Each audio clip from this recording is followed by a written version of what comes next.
Hello student, welcome to H L. Verma inter college online classes. Students, आज हम लोग प्रश्नावली 8.2 का सवाल नंबर 4 जो कि अंतिम सवाल है उसको देखेंगे।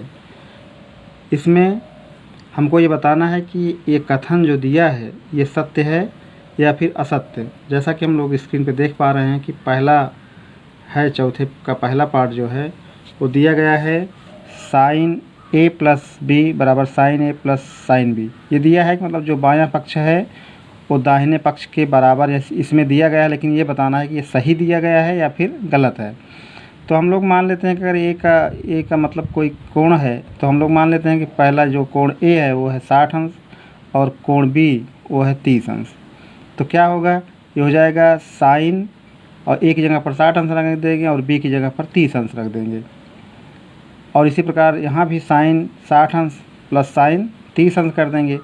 तो 60-30, चूँकि ब्रैकेट के अंदर पहले हल होता है तो 60-30 90 हो जाएगा, तो साइन 90 अंश हो जाएगा और बराबर इसे इधर मान रखना पड़ेगा। मान रखने के बाद तब जोड़ा जाएगा, चूँकि जो है यहाँ पर प्लस लगा हुआ है। तो साइन 60 अंश मान √3/2 और प्लस साइन 30 अंश मान 1/2। तो साइन 90 अंश का मान 1 होता है और इसको दोनों जब जोड़ेंगे तो LCM 2 होगा और ये हो जाएगा √3 + 1। और हम देखते हैं कि इधर बाएं पक्ष में आपका आ रहा है 1 और दाहिने पक्ष में आ रहा है √3 + 1/2। तो हम देखते हैं कि दोनों पक्ष बराबर नहीं, इसलिए हम कह सकते हैं कि साइन ए प्लस बी बराबर नहीं है साइन ए प्लस साइन बी। इस प्रकार से ये कथन जो है जो दिया गया है ये असत्य है। स्टूडेंट, पहले ही पार्ट को हम इस प्रकार से भी लगा सकते हैं, दोनों को अलग अलग करके। जैसे पिछली बार हम लोगों ने एक साथ ही लगा दिए था। अब हम लोग देखते हैं कि मान लेते हैं कि ए बराबर 30 अंश और बी बराबर 60 अंश। तो पहले हम ले लेते हैं साइन ए प्लस बी। तो हम देखते हैं साइन ए की जगह पर 30 और बी की जगह पर 60, तो हो जाएगा साइन 90। साइन 90 का मान 1 होता है। अब हम इसको अलग से ले लेंगे, साइन ए प्लस साइन बी बराबर साइन ए की जगह पर 30 अंश और बी की जगह पर 60 अंश। तो फिर वैसे ही कर देंगे तो ये भी आ जाएगा 1 + √3। तो हम देखते हैं कि ये जो दोनों जो है मैंने केवल अलग करके लगाया है। तो ये हो जाएगा साइन ए प्लस बी बराबर नहीं है साइन ए प्लस साइन बी, इसलिए चाहे आप इसको लगा सकते हैं या फिर जो मैंने अभी पहले बताया था उस टाइप से लगा सकते हैं। अब हम लोग चौथे प्रश्न का दूसरा पार्ट देखेंगे। इसमें ये दिया गया है कि थीटा में वृद्धि होने के साथ साइन थीटा के मान में भी वृद्धि होती है। अर्थात कहने मतलब ये जिस प्रकार से अगर यदि कोण बढ़ता जाएगा तो जो साइन थीटा का मान होगा वो भी बढ़ता जाएगा, ये बता रहा है। जैसे हम लोग मान लेते हैं कि थीटा 0 अंश 30 अंश और 45 अंश 60 अंश, चूँकि ये देखिए बढ़ते क्रम में है। थीटा मतलब कोण का मान जो है 0 था, फिर बढ़ के 30, फिर बढ़ के 45, फिर बढ़ के 60 और फिर बढ़ के 90।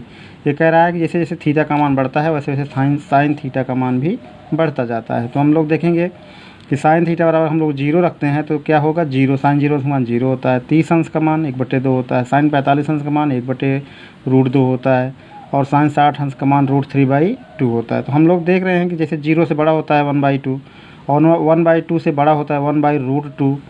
जब इसको हल कर देखिए, इसमें 1 में 2 से भाग देना है और इसमें 1 में √2 से भाग देना है, जो कि 2 से जो है √2 जो है छोटा है, क्योंकि इसका जब वर्गमूल निकालेंगे तो 2 से छोटा हो जाएगा।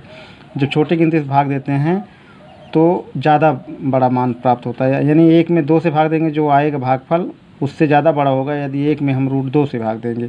इसी प्रकार √3 में अगर 2 से भाग देंगे तो और ज़्यादा बड़ा होगा। इसलिए हम कह सकते हैं कि जैसे जैसे थीटा का मान बढ़ता है उसी प्रकार से साइन थीटा के मान में भी वृद्धि होती जाती है। इस प्रकार से ये कथन हम लोग सही मान सकते हैं कि सही है। और तीसरा है कि थीटा में वृद्धि होने के साथ कॉस थीटा के मान में भी वृद्धि होती है। तो हम देखते हैं कि थीटा बराबर अगर मान लेते हैं हम 0 है और 30 अंश ले लेते हैं, 2 मान लेते हैं, हम देखते हैं cos थीटा का जो मान होता है, cos थीटा को अगर हम 0 रखते हैं तो उसका जो मान आता है वो आता है 1। और जब हम cos 30 अंश का मान देखते हैं तो वो है √3/2। देखते हैं कि 1 से छोटा है √3/2।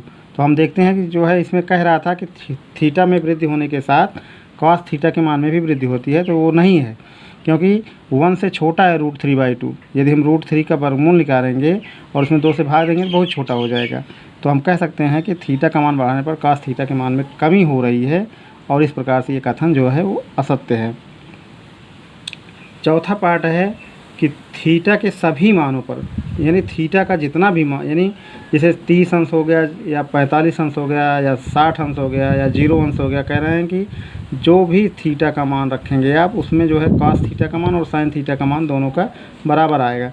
तो हम देखते हैं कि अगर यदि हम थीटा बराबर 60 अंश ले लेते हैं तो हम देखते हैं साइन 60 अंश का मान जो होता है √3/2 होता है और cos 60 अंश का मान 1/2 होता है। तो हम कह सकते हैं कि थीटा के प्रत्येक मान के लिए जो है वो साइन थीटा और cos थीटा बराबर नहीं हो सकता, इसलिए कथन असत्य है।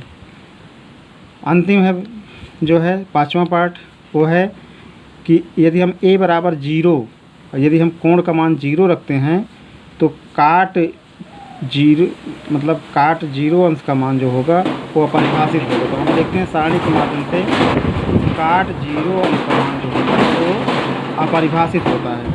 तो हम कह सकते हैं कि यह कथन सत्य है।